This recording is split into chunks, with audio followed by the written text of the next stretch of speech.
Hello and welcome to Shape the System, where we find and tell the stories that help people to rethink the way the world works. We interview people from all over the world who are helping to change our systems for the better. Shape the System is an independent podcast with support from KPMG High Growth Ventures, who help ambitious founders and their teams scale up for success. More about KPMG High Growth Ventures after the interview. We hope you enjoy this episode. Hello, everyone. Welcome back to the show. We're going to be talking all things art today. It's pretty much a first for us. I don't think we've gone down this creative bent, and I'm actually really excited to do it. And we actually get a lot of people come into the show and recommend guests, but I also like to go out and find things that are not the normal thing that we talk about, but still in the shape the system kind of vibe.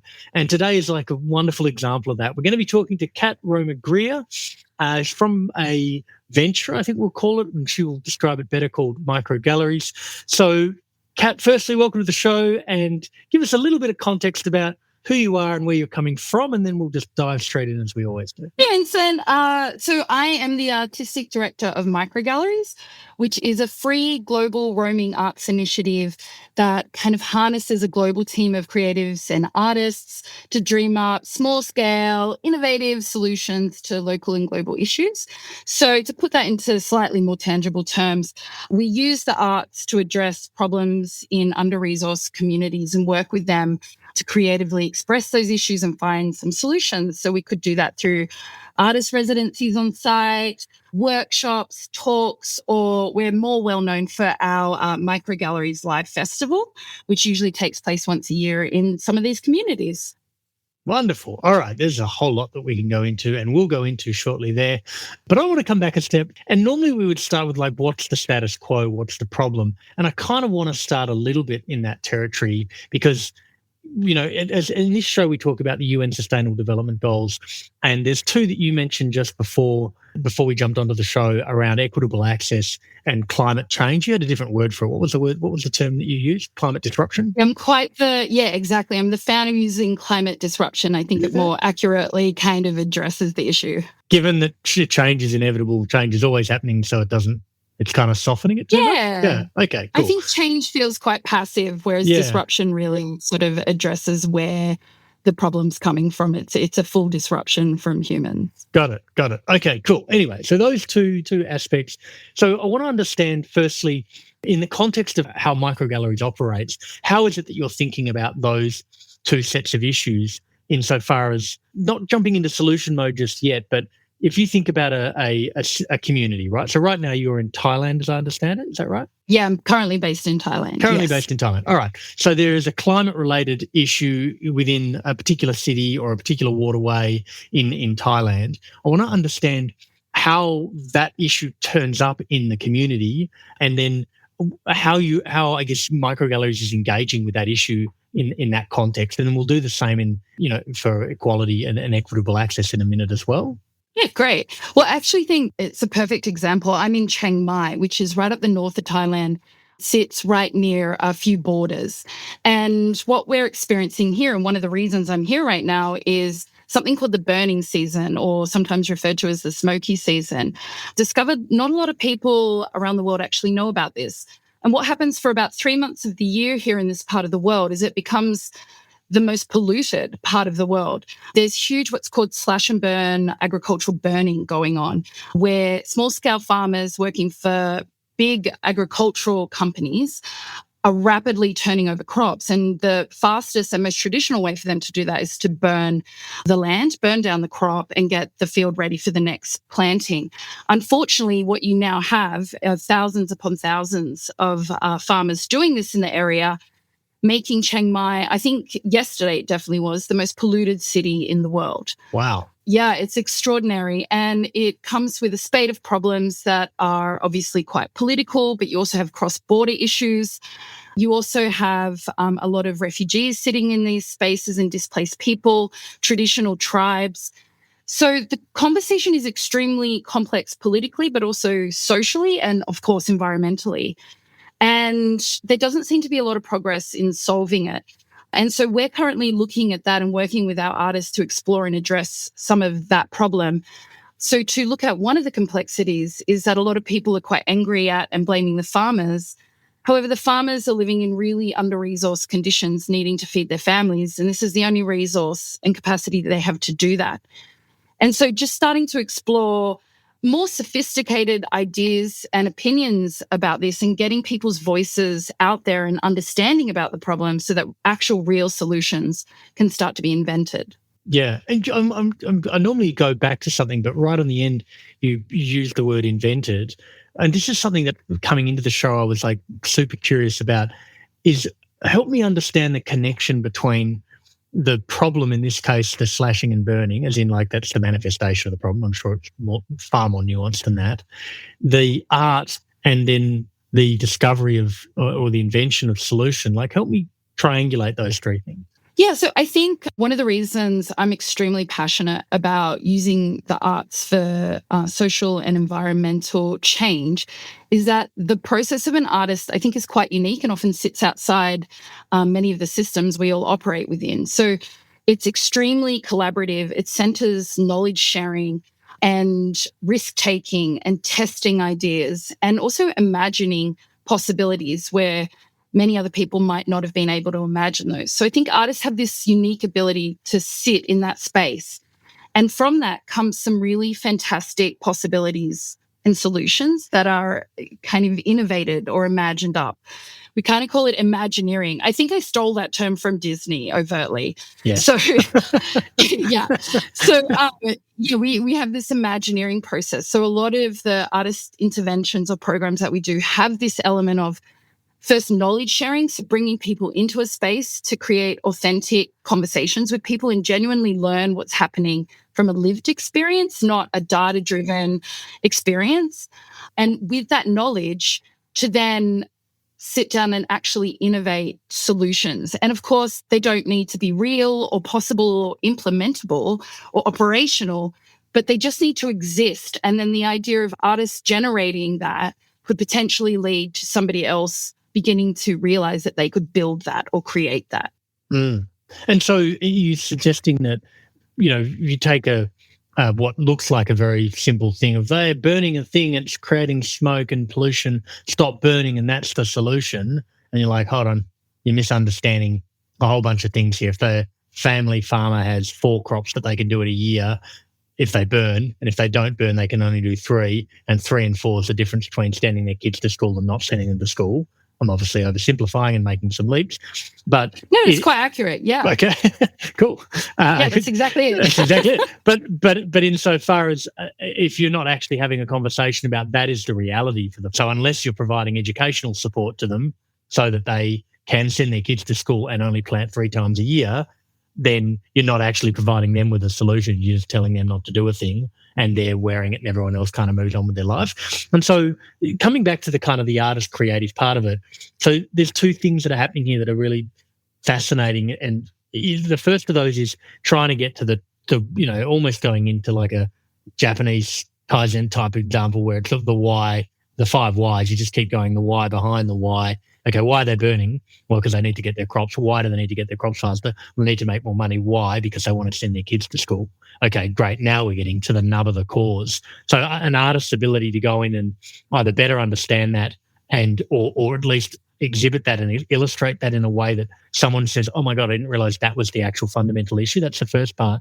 But then the second part here is this idea that if you're artists by their nature, quite, creative, out of the box, Imagineering type people, and so they're not limited by the types of solutions that you might otherwise be limited to. Is that kind of the 2 parts of the bucket? Yeah, I would say that's accurate. And referring to a Kaizen process is actually fantastic and a really great way of making an artist's sometimes abstract process kind of tangible and structured.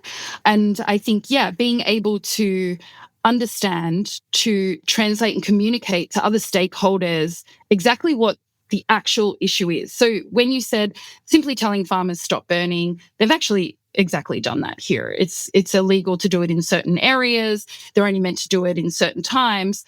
And, poverty, we'll have to ignore that, unfortunately. There's no way these farmers have the capacity to stop. So without kind of sitting down and gaining deeper understanding of the actual issues, you can't come up with actual solutions that are operational. Yep. Okay, cool. And then I want to kind of come back a step. I always do this because I originally have some upfront questions and then realize they're not right, but they're right now. I want to understand, in a historical context, the role that art has played in either changing the narrative or moving society forward. I know that's a very broad question, but I'm sort of thinking about, I've just read a really fascinating book on the Mongols, right? And there's a huge amount of interesting history there.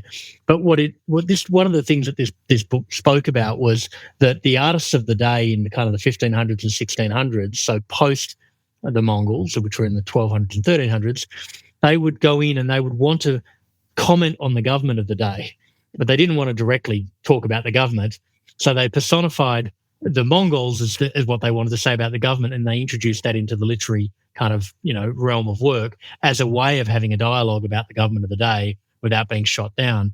I'm trying to understand, in a historical context, it would be wonderful to understand examples where the artists of the day have essentially enabled a contribution in a creative sense to change the narrative or introduce a new narrative into society about a topical issue that might have a societal impact or just society generally. Help me understand some more of the historical context here that might exist. Yeah, well, that's a fantastic and big question. So I guess to give some level of a concise answer to that, I think you're absolutely right. Artists would often use their forms of creative expression to comment on political and social issues of the time that, especially historically, they were really restricted from talking about. Shakespeare did it a lot. In a lot of his tragedies, he's actually referring, obviously, to a lot of contemporary things that were happening with the monarchy at the time. I think a more contemporary reference, I just spent 13 years in Hong Kong and lived through the Umbrella Revolution and the national security law that emerged there. And watching artists there initially begin to overtly come out and creatively express themselves on the streets during the protests about what they felt about the government, and then how they transitioned that as laws came in and they weren't allowed to, how they transitioned that into a much more sophisticated but equally subversive form of commentary. So I recall one group of protesters and creatives, you weren't allowed to have any more protest signs or say anything overt about the government in a negative light, so they held up blank pieces of paper as a form of creative protest. And then I refer to Thailand now, which also has some restrictive laws about what people are allowed to say and who they're allowed to say it by. And watching the sophisticated way artists here talk about things they don't necessarily agree with. I think a really good parallel to draw for anyone who's into literature is sci-fi fantasy literature often uses these extremely removed and invented realms to explore contemporary issues without directly mentioning anyone. And so I think this culture of using imaginative spaces and creative forms to critique social issues is vital to any society and freedom of expression. It's fascinating because I think in an ideal world, and I dare to make air quotes, I'm not actually doing it because it's not going to show up on the audio, but you wouldn't need to have to resort to this to be able to talk about an issue. But the reality of the world we live in is that there is a status quo. And if you're trying to change the status quo, then there's a bunch of vested or entrenched interests that don't really want people to be talking about something that is a departure from that status quo. And the necessity is to be able to start having conversations with it and challenge it subvertly, as you pointed out. And so this is a necessary outcome or an obvious outcome that results from how societies are actually built and how they operate. Would that be a fair statement? Yeah, I think it's a great statement. I think you've actually really hit the nail on the head with something, and that's that I think quite often, apart from the 1 to 2% of artists who sit within mainstream systems, artists are quite often working outside of those systems. So take an economic system, for example, that we all live in right now. Artists are often not really given a lot of opportunity and avenues to be particularly active in that system. And so they've created a barter system amongst themselves. And Microgalleries really relies on that barter system, for example. So, an artist will potentially create something for me, and in return, I might proof a funding application that they have. So a lot of artists, for example, will lend each other equipment and resources. So there's a lot of resource sharing that occurs. And I think by sitting outside of some of these systems, it gives them a unique capacity to be looking from the outside at them and being able to critique them and disrupt them in some really effective and powerful ways. And that is why I think artists are essential elements of a strong and healthy and evolving society. And I think particularly right now, as we see the world moving into a little bit more of a restrictive space in terms of freedom of expression, I think that this is even more crucial than ever before. Yeah. And and I don't want this to be a loaded question, but I think my guess is that there is likely some correlation, and I'm not suggesting causation, but correlation in terms of where there's issues that, and where there is lack of freedom of expression, because freedom of expression is a continuum. Obviously, it's a spectrum where some places you can literally go out and say pretty much whatever you want, and people might disagree with you. In some cases, you might get sued, but you do have the right to say it. In other cases, it's all the way at the other end of that spectrum. Help me understand, based on your observation of a whole bunch of the places you visited. We talked about the Global South just up at the front part of the show, the correlation between freedom of expression and issues like this being able to be talked about and being solved. Is that this is a necessary tool in the tool bag in certain parts of the world because of the lack of ability to talk about these things in a direct sense, and that's actually affecting the ability to work on the issues? Yeah, I think that what I definitely see as someone who primarily works with creatives and communities in the Global South is that they really are the spaces where freedom of expression is most restricted.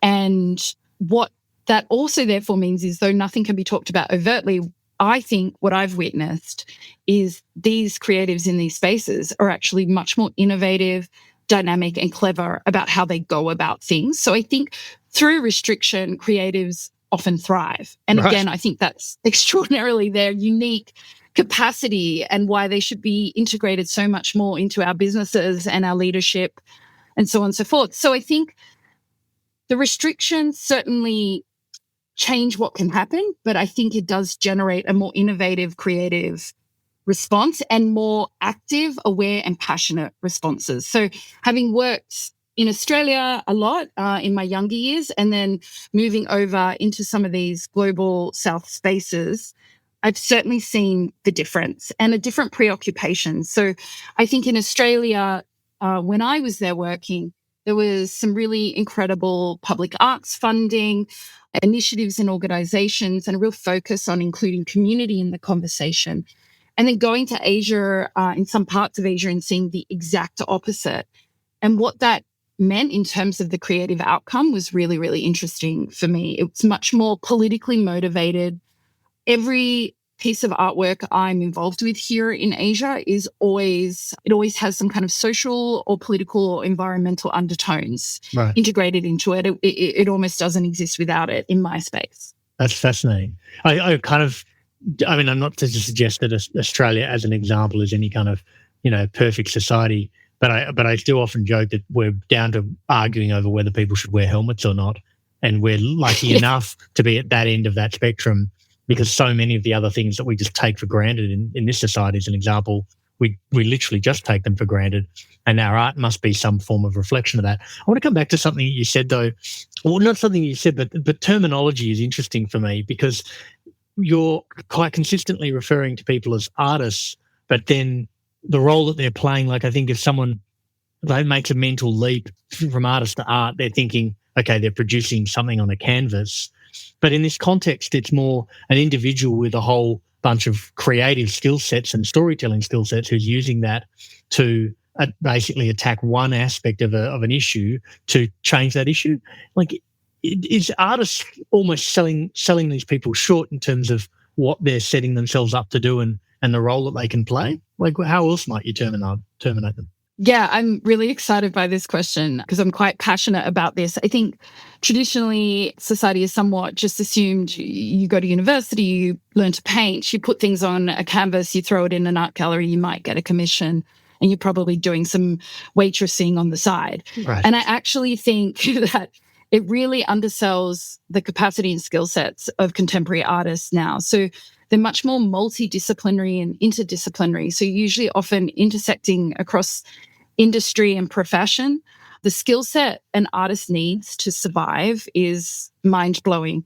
So the capacity to be your own business manager, being able to develop business plans, risk assessments, funding applications, then you need to market yourself, develop your own website, social media, content, be constantly self-promoting, searching constantly for new opportunities, and then also being able to intersect with the creative industries in a commercial way so that you can keep earning money, so that you can keep doing the things that you actually love and passionate about that perhaps aren't as well funded.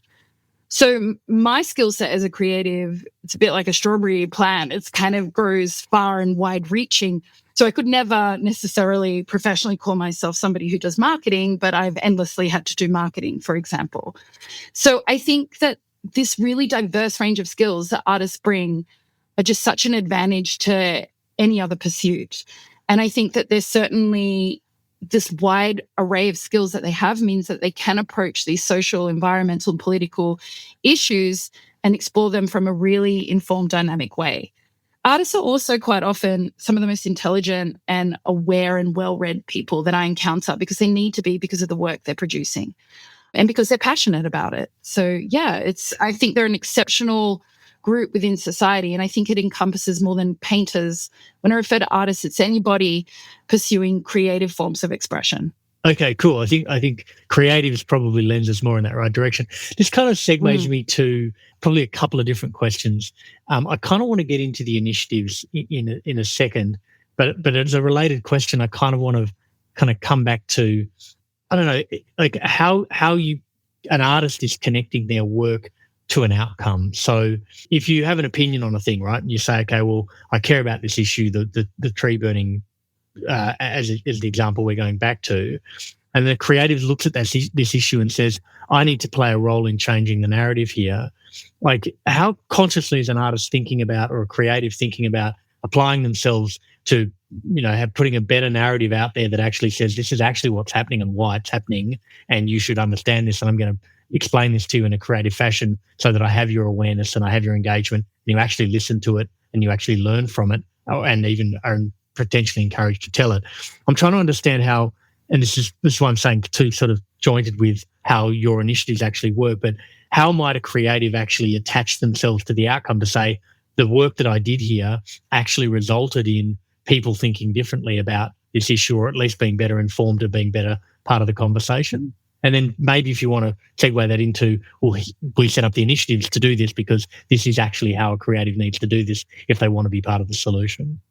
Yeah, I think, look, obviously I can't speak for all creatives or artists. They all work completely differently, and culturally they work very, very differently, but and have different ways of measuring impact. But a lot of the way we work and the artists we work with, there is a reasonably structured process. So quite often, from like the seeding of an idea, an issue you want to address, there would be a strong creative development process. So just like if you're designing a new product, there would be a process to that, and then a testing of the idea. So it would be rolled out in a series of different phases through research, testing, dialogue, and then putting early drafts of the work out there. When the work is actually reached its kind of fulfillment point, is out in the public to some degree, our artists and what we do would be a kind of an impact study, I guess is the best way, where we'd be collecting data along the way and qualitative feedback as well on the impact that this is having. And a good impact study for the arts would also be something that, you would return to at a regular point in time over a long period of time to keep seeing the evolution of the impact that you've made. Unfortunately, due to the usual issue of funding, quite often that isn't possible. So I think artists quite often are relying on putting their work out there and hoping it makes an impact. Though that's possibly not the best strategy, ultimately, I think it's realistic based on the resources that are available for artists. And I also think recently I was at a laboratory workshop with a theatre maker from London called Zoe Svensson, and she talked about this idea of hope being an action, not just an ephemeral thing that you have and then you lose. And I think that sums up artists quite well. They put their work out hopefully, but it's an action that's constantly revisited and renegotiated. And though an abstract thought to an extent, I think it's a lovely thought that artists don't have all of the resources to track impact the same way companies do, but I think they do it in their own way, and then they put things out hopefully as an action that they can build on in the future. Mm-hmm. And like probably as a good segue then, like when you take an issue and you want to build an initiative around that issue, and you've got a few that are live at the moment, so we can choose to use the burning one, or we can, choose something else if it's more current. How do you structure these, and how do you, like, what is the scaffolding that you're putting around these to maybe fill in some of those gaps, or to provide, a way of focusing that creative energy, or constraining it, I think, to use the term you used before, to actually try to connect the creative expression and process to the outcome that you're looking for, even if it's not solving the whole problem, but it may be moving us closer towards solutions that are possible, and a narrative that's at least well understood and correct, or at least close to accurate. How does your initiatives work, I guess, is the short question. Yeah, it's great. I think you've hit on something, which is that we don't imagine that we're the complete solution to any problem. We wouldn't have the resources or the capacity to do that, but we aim to have, hence the term microgalleries, micro injections towards the solution, to almost be that kind of, small rock flung into a pond and then the ripples moving out, hoping that it would be passed on to people with more resources and capacity for solutions. But I think the best way to answer your question is to just talk about an initiative that we just wrapped up earlier this year here in Chiang Mai, which was an artist laboratory and residency called the Good Lab. And we brought together 21 artists from around the world on site here in Chiang Mai for 2 weeks. And it was like a pressure cooker situation. So it was a very intense program. We had over 50% representation from the Global South, which was really important to us because we were talking about 3 key social and environmental issues that we wanted to focus on, which is access to and what is public space, climate disruption in relation to the burning season, and displaced people in relation to a lot of the refugees who've come over the border from Myanmar and their place in society now and their future. And so these 21 very diverse artists with a huge range of practices, from street art to installation to digital art to photography to performance to writing, all came together. And for the first week, they were connected with organizations and people in Chiang Mai that are actually intensely working with these issues already. And they had a knowledge learning and knowledge sharing experience where they heard from these organizations and people exactly what the situation is here and what organizations and people are already doing to help improve that. And for the second week in these 3 groups, they creatively collaborated on generating a small-scale contribution to the solution from their creative and skill sets. And they had a week to develop that and then launch it to the public, just as a rough possible idea that could evolve into something bigger. And they had some really fantastic outcomes. And I wanted to just focus on one in relation to displaced people. The artists actually created a whole new initiative from this called Displaced Nation, where they're setting up a platform where displaced people from all over the world can present their lived experience through their own artwork or stories onto this platform, so that other displaced people can see they share this globally. They're not alone. They can develop a network and a community together. They can also express themselves, but also their stories are being amplified around the world. And so these artists who previously didn't know each other and had never worked together or had any real knowledge on this issue have now immersed themselves in a solution and created a small contribution to that solution and made connections with some of the people working in this space. So we're hoping to see that build and become larger and more exciting as time goes on. And other small outcomes that have rolled off from the main program have been artists across Taiwan, Indonesia, and the Philippines starting to collaborate separately to create their own exhibition in Indonesia coming up. And they're at the beginning of that process. So from one core program, a whole range of other initiatives and programs are starting to evolve. So through this kind of micro impacts that we hope we're having, a whole heap of other micro impacts are occurring, snowballing into something bigger. Yeah, I mean, I think it's interesting, like the creative process is inherently collaborative, right? I think people will start with a kernel of an idea, but then, as you said, they will test an idea. And the kind of example I always come back to, and I think it sits under the creative expression umbrella, but I'm more fascinated how close to the zeitgeist a stand-up comedian needs to be, because they need to, basically you need to get up on stage and talk about an issue and for people to recognize and acknowledge that issue. But if you look at the creative process that a stand-up comedian goes through, they start by testing the ideas and the material in a small scale way on random stages, and then refining the ideas and making the expression of those ideas more and more succinct and, able to be easily understood and I guess rationalized or understood and ingested by someone on the other side. And I've never really thought about that being in a measure how the creative process works more broadly, but also that the idea that someone might have a creative idea to talk about whatever the interesting comedic idea is, but then to go in a totally different direction with that exact same idea.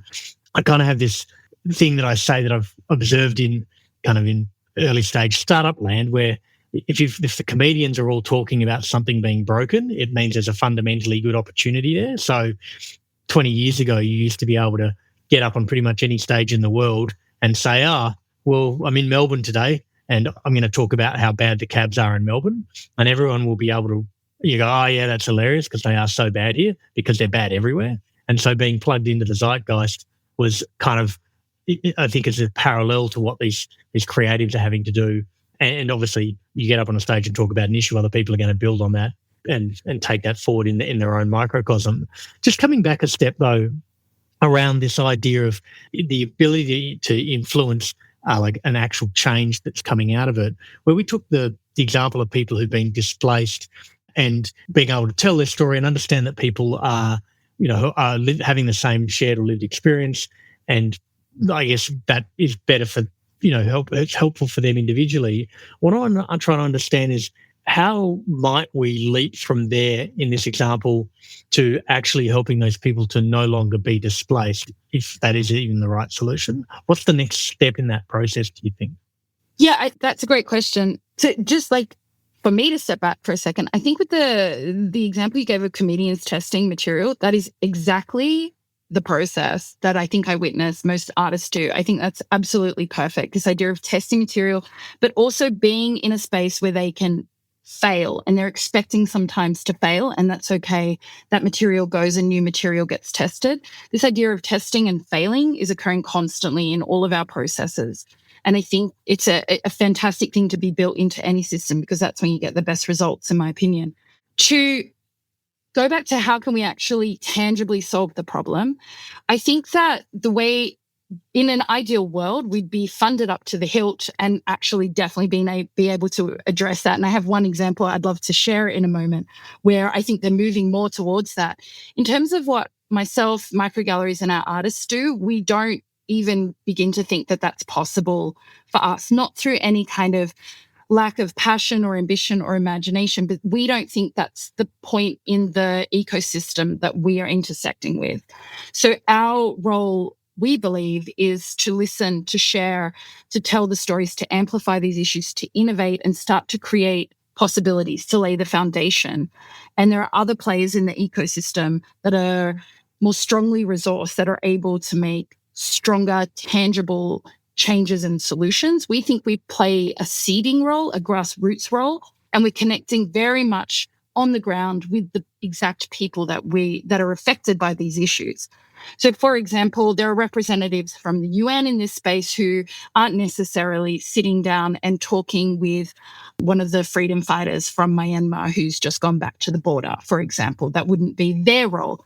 And so I think we all sit in a different space in this landscape of change, and we are trying to create possibilities and test ideas the way the comedians are, and then hand over some of this information.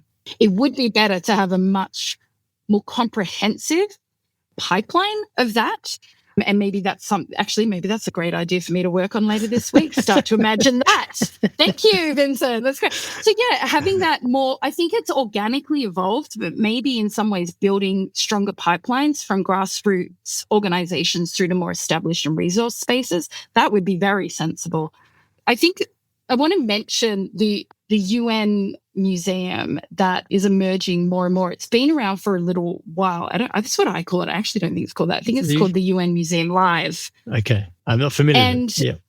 Yeah. They kind of were a little bit dormant during COVID. They were doing some stuff, but I see them really doing fantastic stuff right now that I find so exciting. Under the umbrella and support and infrastructure of the UN, they've just recently released a new initiative called Nature, where they've registered nature as an artist.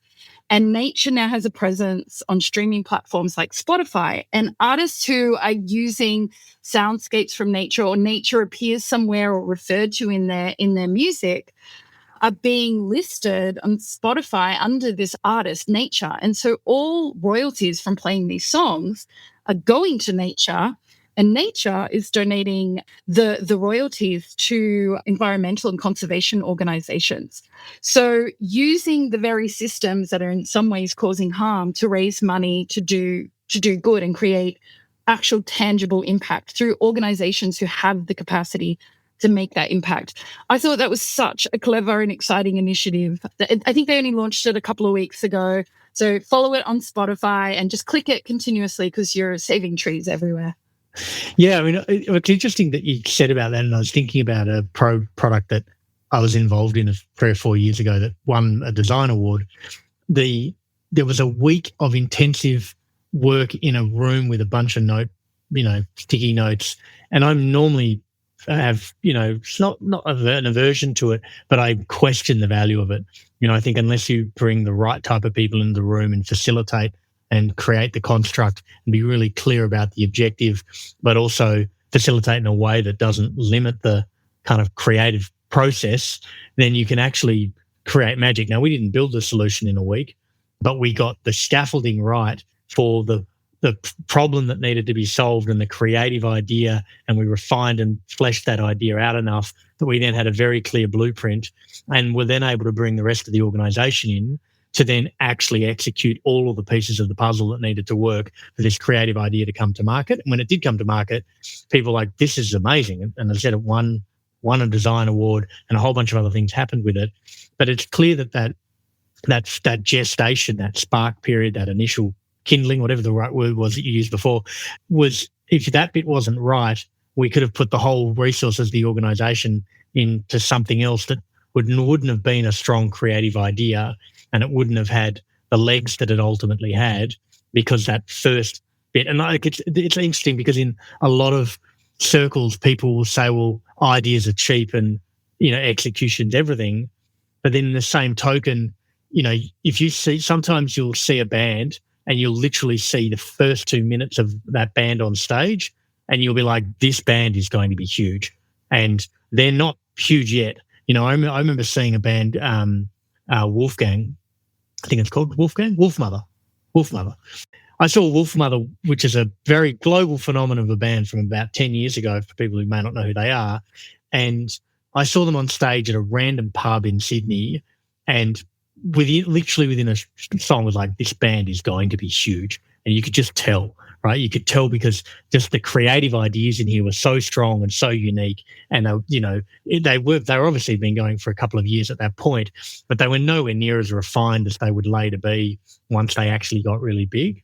And I think people often can overinflate ideas, but once you have the right idea, sometimes the execution, everyone just gets in behind it because the idea is so strong and so creatively well expressed. I want to kind of use that as a kind of a segue to some of what I was looking at when I was looking through the site and looking at some of the initiatives and some of the stuff that I was seeing. I know that you mentioned that creative outputs can be a range of things. There can be anything from spoken to actual kind of, painted art, or it might be a soundscape, any number of kind of media. But even looking at the ones that I could see visually, some of the art was like mind-blowingly good. Like just objectively, where are these people coming from? How are you finding them? How are they finding you? I want to understand the whole community element of this that leads to you finding these people with these great creative minds, and what needs to happen then to get them into an initiative. Yeah, I think one of the best things that's come out of Microgalleries is this extraordinary global community of artists and creatives. So the whole project started quite small and last minute. It was a last minute commission from someone. And I reached out to a handful of my networks and asked them to contribute work. And one thing that we have learned is to heavily document everything that we do, because that's how we can decentralize and amplify all of the messaging and the ideas out. And the documentation attracted a lot of interest, initially in word of mouth from the artists talking about the impact of the experience for them. So then artists kind of started reaching out to me. And then what we've ended up with is kind of a hybrid model where we have an initial core group of artists I've been working with for, 11 years now, nearly. And from those artists, they've introduced me to their collaborators and colleagues and people from their community they've noticed and referred them. And then I start a dialogue with them and we see how it goes. I often come across artists. So, for example, I was reading a book one day about an artist called Alyssa Eriksson in Finland who is making gentle ephemeral art using dried leaves on a train fence to spell out messages to remind people in the city it's their city. They should see what they want within their city. And I reached out to Alyssa and we've been working together ever since, like 8-9 years later. But I think one of the most exciting ways that we meet artists is when we work with communities, we always make sure that we have 50% international representation, but also 50% local artist representation in the program. I know a lot of arts programs that are very effective. However, they focus on an international talent contingency. And I think it's a missed opportunity and doesn't give enough impact or legacy for the community. So we always work with local artists together with our internationals. And from that, we meet so many incredible artists we would never have had any knowledge of or been able to access. And they come through open call outs via our social media and newsletters and things like that. And so we always, again, I think Microgalleries just is a snowball effect in every possible meaning of the word. So we've snowball affected our group of artists. Some of them have worked with us consistently for 10, 11 years. Some come and go depending on what other opportunities or where they're at in their career, and they return at good moments for them. Some of them have worked with us and then they move through our program so that some are now artistic associates and cultural leaders developing their own programs under Microgalleries. So, yeah, we really snowball collected them, and now we do it through a range of call outs, word of mouth, introductions, and actively reaching out. Yeah. And the two parts of this now, two follow-on questions, I guess. The first one of those is you kind of touched on this idea that you're giving them a framework to be able to essentially take the idea of a microgallery chapter and execute that in another location for the same or similar type of outcomes. Is that right? You're giving them a bit of a playbook? Yeah. So the good thing about having worked in the arts as a cultural manager, as a creative myself, and now as artistic director of Microgalleries is that I have, a nice amount of experience and templates and resources that I can share with other people who want to start doing their own thing. We like to think of ourselves as being very collaborative, non-competitive, and inclusive. So quite often artists will come to us with an idea that they want to use, and we'll support them through sharing, again, tapping into that barter culture, through sharing resources, templates, knowledge, skills with them to enable them to make their own festivals, their own programs, or their own ideas become realities. Right. And you're almost giving them, because you said something right up front there that I've kind of raised my eyebrow at, which is the idea that, hey, we through this creative process, we got very good at documenting everything and, organizing and structuring. And like my internal, having met 100,000 designers in my life, was like, creatives don't document things. I mean, they can barely spell right correct half the time. Yeah. But clearly you can get more leverage out of the creative process if you're structured and organized and you're thinking in there that you are leveraging some kind of playbook to take this creative process and this art out into a community, because you don't just want to talk about the problem and say, there's a problem here and I want to shine a light on it. You actually care about changing the problem, and you're using art as a way to get to that. And that doesn't just happen through the art itself. It happens through the structure that you put around the creative process and where those outputs end up. Is that kind of where that's going? Yeah, I think one really incredible thing about being a cultural manager and artist in Australia during the 2000s was that it was an era where artists were definitely being encouraged to get some more business acumen. So understand budgets, understand documenting, understand how to apply for funding. And I actually think at the time, as painful as it was, because artists want to make art and they don't necessarily want to be writing funding applications. And I think there's more of a balance to be had. I find myself really stretched across making and being a business constantly, which I think compromises sometimes creative outcomes. But I think it was a huge gift that the system in Australia at the time gave me, and I'm now able to share that with other artists, because you're right, a lot of artists don't know how to do a budget, don't know how to do an invoice, don't know how to make sure their social media is discoverable and relevant, don't know how to talk about what they're doing. So a really good example of that is I've just spent a week with Thai theatre makers. And one thing that came out of this ongoing discussion was that a lot of the practice that Thai theatre makers are doing is absolutely phenomenal in terms of sustainability, environmentally friendly, collaborative, accessible, community focused.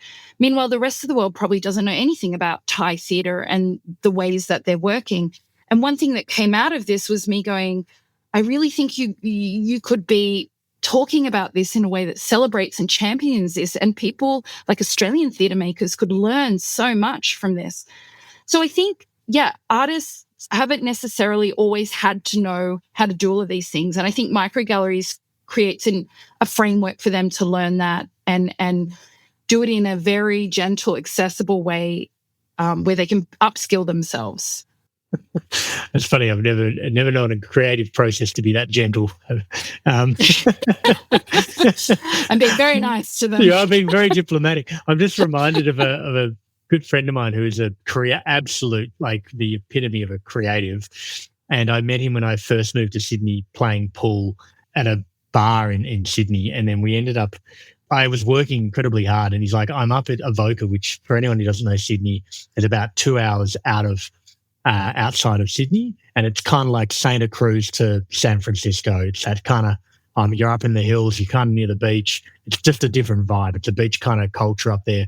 And he was up there painting his first solo exhibition, and I turned up to the house. I borrowed a friend's car. I didn't even own a car at the time, and he had kind of Wagner or something going on in this top little kind of shed where he was doing this painting, and about 9 canvases around him. He's got this long kind of woolly hair, and he's all over the shop, and he's kind of got a beer somewhere. And I was like, was amazing to witness the energy of this creative process, but it was certainly not calm. It was certainly not gentle. It was fascinating and lovely experience for me. I want to kind of understand one little thing probably before we go. You just said before about the creatives coming into the process. They sometimes come in, they work on an initiative, or they join you for an initiative, and then they might go back out and do something in their career and come back in again.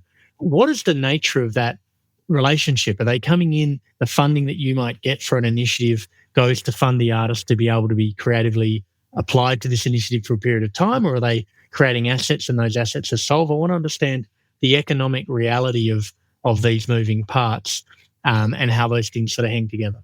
Yeah, the economic reality is, and I'm sure with any artist that you were speaking to, is dismal, especially right now. So we're constantly on the hunt for funding, applying for project funding. Remaining an independent initiative leaves us extremely responsive and untethered, which is a fantastic appeal to artists. However, it also means we're reliant on project-to-project funding. So the model that we use is this expanding contracting model where we have projects that will happen no matter what, but depending on the funding and the resources that are gathered, the project either inflates or contracts, depending on the amount of resources available.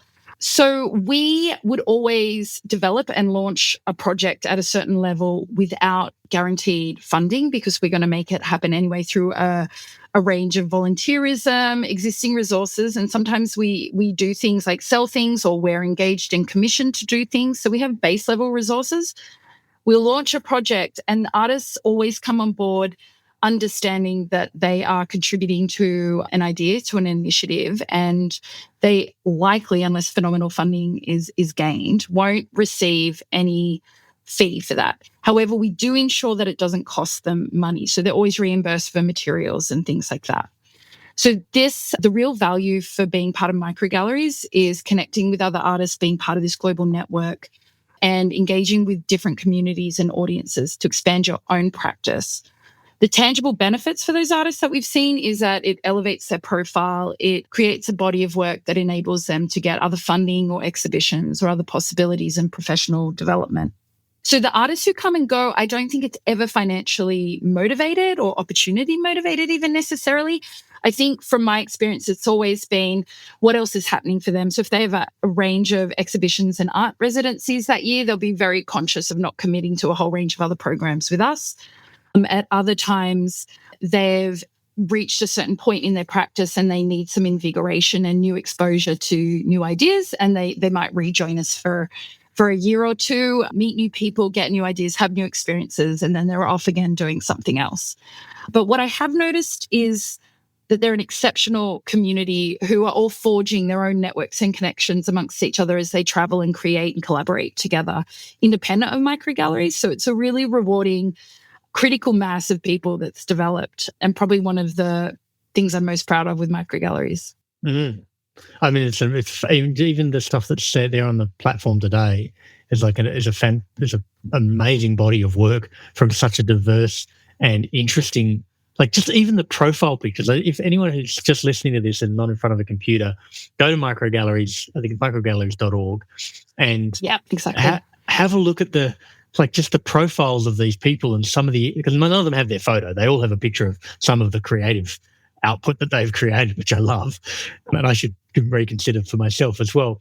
But it just I was just blown away by the quantum and quality of this creative. My guess is that there's so much creative potential out there, and finding it is sort of half the trick, but enabling it is kind of the big thing. If there's ability to bring more capital and funding into being able to run these programs, you're going to get more out of these people creatively as they're going to be able to apply themselves more, because there is an economic reality to all this, which is this stuff takes time and it takes effort. From anyone who's sort of listening, what's kind of the best way that they can they could get involved if they're not a creative? Like if they're a creative, obviously reach out in that way, but if they're not a creative, like what's the best way to engage with and be useful and support Microgalleries or initiatives like it? Yeah, we've actually had a lot of non-creatives, professional creatives engage with us because they love the concept and they want to be involved. So people like Zena Churchill, who was instrumental in elevating all of our marketing and online presence. She intersected with us for several years and was instrumental in getting Microgalleries to where it is. So we love working with people from other professions. Scientists, for example, we work with a lot of scientists as well about communicating and transforming their research and amplifying it, particularly in relation to climate change. So anybody who'd love to intersect with us, we'd love to have more people involved always. And the best way to reach us is probably via our social media, Instagram or Facebook, which is just at Microgalleries. Amazing. All right, Kat, well, we're going to leave it there today. I always say we'll get to half an hour or 40 minutes and we end up near the hour. That means we've had a great chat. But that was a great chat. Thank you, Vincent. That was really some challenging questions and really actually helped me make some notes about cool things I can be thinking about. Well, I love that. We'll just have to check in with you in a year or so and see how they all transpired. But in the meantime, check it out. And thank you again, Kat, for being on the show. It was really lovely. Thanks, Vincent. I'm loving the podcast and learning a lot. So thank you so much. We hope you enjoyed this episode of Shape the System. As usual, if you'd like to suggest a guest, someone that you know who's helped change a system for the better, please go to www.shapethesystem.org, click on the top right-hand corner, then click Suggest Guest. Make sure that you click subscribe so that you get the new episode. Shape the System is an independent podcast with support from KPMG High Growth Ventures. Connects founders to the services they need along their journey. Whether you are looking to refine your strategy, mature your finance function, prepare for a capital raise, expand abroad, or simply comply with regulatory requirements, they provide you with the support you need to drive your business forward.